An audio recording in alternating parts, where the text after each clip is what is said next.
Aziz do'stlar, bugun sizlar bilan Avstraliya universitetlari tomonidan beriladigan grantlar haqida va ularning talablari haqida suhbatlashamiz. Suhbatimizni boshlashdan oldin hoziroq bitta like bosib, obuna bo'lishni unutmang va men sizga barcha kerakli ma'lumotlarni va aniq faktlarni sizga tushuntirib beraman. Avstraliya universitetlariga e'tibor beradigan bo'lsak, ularni asosiy beradigan grant mablag'lari o'rtacha foizlarda hisoblanadi. Ya'ni minimum 25% dan boshlab 50% gacha o'rtacha beriladigan grantlar hisoblanadi. Sizni maktab baholaringiz yoki universitet baholaringiz, umumiy qilib aytganda GPA natijangizga qarab universitet tomonidan grantlar ajratiladi. Ayrim universitetlarda standart grantlarning foizi bu 25% qilib belgilangan. Ayrim universitetlarda esa 50% gacha deb belgilangan. Agar siz topshiradigan universitetingiz va yo'nalishingizdan kelib chiqqan holda e'tibor beradigan bo'lsak, albatta universitet sizni GPA baholaringizni qarab, tekshirib, baholab chiqadida va sizga ma'lum bir miqdorda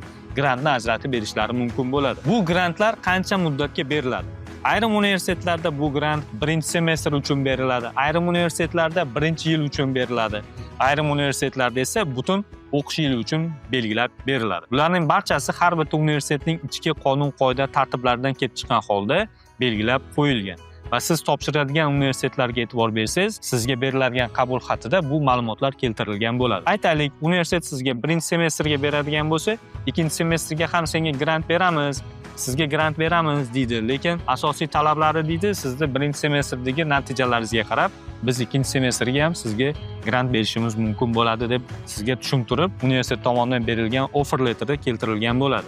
Yoki bo'lmasam, sizga birinchi kurs uchun beradida, ikkinchi kursga beriladigan grantimizni qo'lga kiritishingiz uchun deydi, sizni o'sha progressingizga qarab, ya'ni sessiyalarni yopishingiz, kursni yopgan ballaringizga qarab, ya'ni o'sha GPA baholaringizga qarab, biz sizga beriladigan grantni davom ettirishimiz yoki u grantni olib qo'yishimiz mumkin bo'ladi deb sizga ogohlantirish xatlarini aynan offer letterda yozib o'tgan bo'ladi. Ayrim universitetlarda esa grantlar butun o'quv yili uchun beriladi. Ya'ni siz bir marta grantni olasiz va o'qishni bitirgunga qadar aynan shu grant asosida o'qiysiz.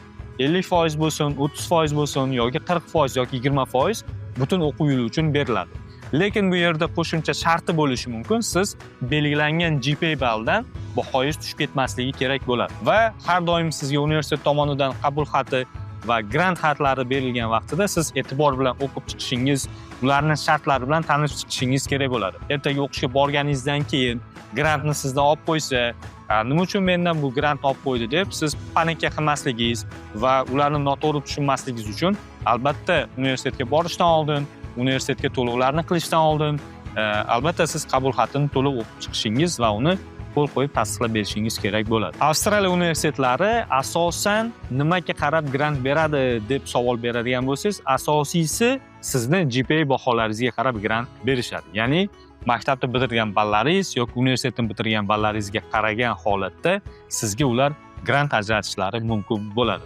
Aziz do'stlar, Avstraliyada siz ham qo'shimcha grantlar olib o'qish niyatida bo'lsangiz yoki qanaqangidir savollaringiz bo'lsa, bizga bemalol aloqaga chiqishingiz mumkin bo'ladi. Video ma'lumotimiz yoqqan bo'lsa, hoziroq bitta like bosib, bizga obuna bo'ling va bizni kuzatishda davom eting. Keyingi videolarda men sizga qancha xarajat ketadi Avstraliyaga borish uchun sizga hisoblab ko'rsatib beraman.